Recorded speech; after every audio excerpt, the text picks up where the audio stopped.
もう始まってましたか。どうも僕です。いやー、サカナクションの怪獣めちゃくちゃヒットしましたよね。皆さん聞きました？私完全にハマっちゃって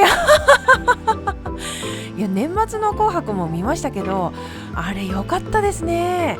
なんかサプライズ的にタローマンが登場したりしてネットもざわついてましたけど、あとは新宝島も良かったですね。怪獣が主題歌になったアニメも評判がいいらしいですけど、ちょっとまだ見れてないんですが、サカナクションに関しては改めていろいろ曲を聴いちゃってましてね。ちょっと喋りたいから喋っちゃいますけど、YouTube でサカナクションの動画をいろいろ見ていたらですね、多分風って曲あるじゃないですか。その PV で山口先生がマルジェラを着用しているのに気づいちゃいましてね。なんて思いましたね。いやー、ここまで全然時計関係ないですねいや、自分でもびっくりするくらい脱線してますけど、そろそろ皆さん呆れちゃいそうなんで本題に入りたいと思いますが、そもそもなんで急にサカナクションの話を出したかというとですね、これちゃんと時計関係あるんです。というのも、山口先生が歌っている別の動画を見てたんですよ。そしたら時計をしているのが見えて、おやと思ったわけですよ。気になりますよね、どんな時計を使ってるのかって、時計好きとしては。で、なんか見たことあるモデルじゃないかなって、あのモデルじゃないかなって。変な話、時計に毒されてると腕元をチラ見しただけでなんとなく察しちゃうじゃないですかそれで気になって調べてみたんですよ。多分皆さんもあるんじゃないですか、有名人の時計を調べることって。それをついついやっちゃいましてね。そしたらね、ありました。年末のファッションスナップの記事に、2025年ベストバイサカナクション山口一郎が今年買って良かったものっていうのがありまして、ありましたね。その中に時計、それがカルティエのサントス・ドゥ・カルティエだったんですね。ちなみにラージサイズだったんですけどね。いやー、やっぱりなと思いましたけど、サントスでしたね。映像の中でも手首で上品に輝いてたんですよ。やっぱりいい意味で目立ちますね。いやらしい目立ち方じゃなくて、あの人素敵な時計してるなっていう絶妙な存在感がありますよね。で、山口先生めちゃくちゃおしゃれな方なんで、数ある時計の中からサントスを選んで、しかもそれをベストバイに上げてるっていうのが、サントス好きとしてはなんか嬉しかったですね。で、山口先生がサントス使ってて思ったことがあって、サントスってちょっと中性的なデザインじゃないですか。だからこそいろんなスタイルに溶け込むなって。スペック的に見てもツールとしてすごく優秀で使いやすいのはもちろんなんですけど、デザインの面でもいろんなファッションに合わせやすいなって。モードな服からカジュアルな服からスーツスタイルまで本当に懐が深い。そういう意味で改めてサントスってめちゃくちゃ汎用性高いなと思っちゃいましたね。だから結論を言っちゃうと、高級時計買いたいけどどれがいいか悩んでるっていう人はサントス言っとけば間違いないんじゃないかって、そういうことですね。はい。いやー、それにしても誰かが身につけてるものってなんであんなに魅力的に見えるんでしょうね。画面越しですが、使っているのを見るとすごく映えてましたし、魅力が3割増しで伝わってくるというか、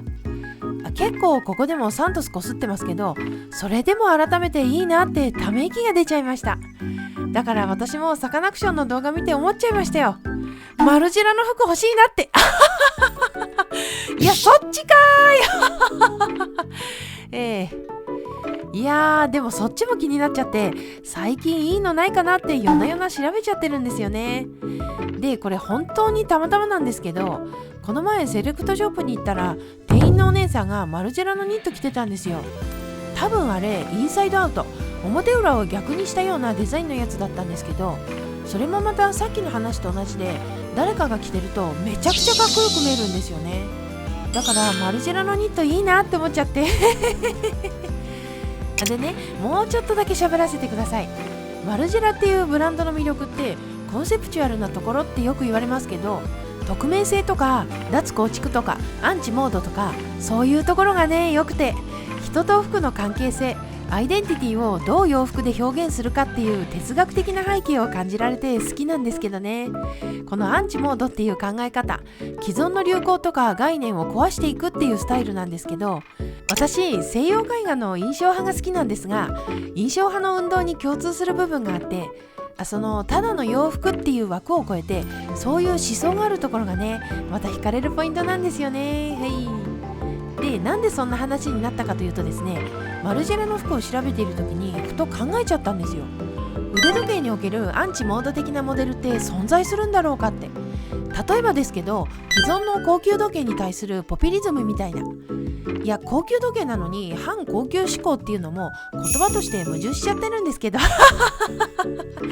まあそういう高級時計とか、あとは時計の機能とは何か、時間とは何か、時計の美とは何かって、そういう問いに対する答えを表現しているプロダクトとか、なんかそういう尖ったモデルってないのかなと思ったんですよ。パッとは思いつきませんよね。やっぱり時計界で話題になるのって相変わらずクラシックなモデルとか王道のものばっかりで、そういうのが人気じゃないですか。まあ高い買い物だし、トリッキーな時計で外すってなかなか勇気がいりますし、難易度高いですからね。そりゃそうだって感じですけど、いやでもちょっと視点を変えてみると、過去の時計の中にそういう要素って見つけられるんじゃないかなと思ったわけですよ。例えば今や大人気のラグスポってある意味既存の概念をぶち壊して登場した時計ですよね。ロイヤルオーク登場前の高級時計といえばゴールドっていうのが当たり前だったので、ステンレス製の時計が金より高いって当時の常識からしたらありえないことだったわけじゃないですか。サイズも当時のスタンダードからしたら巨大だったわけですし、そういう点でラグスポというかロイヤルオークってデザインも含めて時代に一石を投じるモデルでしたよね。変な話、ラグスポがアンチモードかっていうとちょっと違うかもしれませんが、めちゃくちゃ革新的だったと言えますよね。じゃあもっと現代的なモデルでそれこそ哲学を感じるようなものはないかって考えた時に思いついたのが H モーザーのスイスアルプウォッチコンセプトブラックなんですよね。これ知ってます？見た目はアップルウォッチにそっくりなんですけど、真っ黒い文字盤にはインデックスもなければ針もなくて、あるのは6時1のトゥールビヨンだけ。じゃあどうやって時間を知るのかといえば、実はこれミニッツリピーターになってるんで、音を聞いて時間を知るっていう時計なんですよね。いやー、とんがってますね。アップルウォッチという現代を象徴する時計へのアイロニーでもあり、いろいろ削ぎ落としまくったデザインであったり、これは結構面白いモデルですよね。ちなみにこれが2019年のモデルなんですけど、当時の価格で4000万円くらいしたそうで、いろんな意味で凄まじいモデルです。という感じで今日はサカナクションから始まって時計とアンチモードについて語っちゃいましたけど、高級時計ってついつい機械のスペックとか仕上げの美しさに目が行きがちですけど、たまにはこういう哲学を感じるものも欲しくなっちゃいますよね。個人的にはなんかそういう角度から切り込んだモデルが割と真面目に出てほしいんですが、ただもうちょっと買いやすくて日常使いしやすいモデルだとありがたいんですけどね。はい、というわけでまとまりがない話だったかもしれませんが、今回はこの辺で。また次の動画でお会いしましょう。あったかくして寝ろや。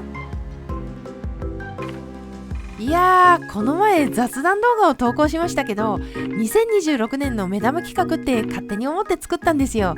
見ていただいた方はわかると思いますが、新キャラクターの事務局くんぺんに登場してもらったんですけど、めちゃくちゃ不評でおいくんぺんよ、もっと頑張れ実はこの動画も本当はくんぺんにやってもらおうかと思って作ったんですけど、ちょっと尺が長くなっちゃったっていうのもあって、結局私がやっちゃってますけど、まだ始めたばっかりなので温かい目で見てもらえると幸いです。はい、それでは。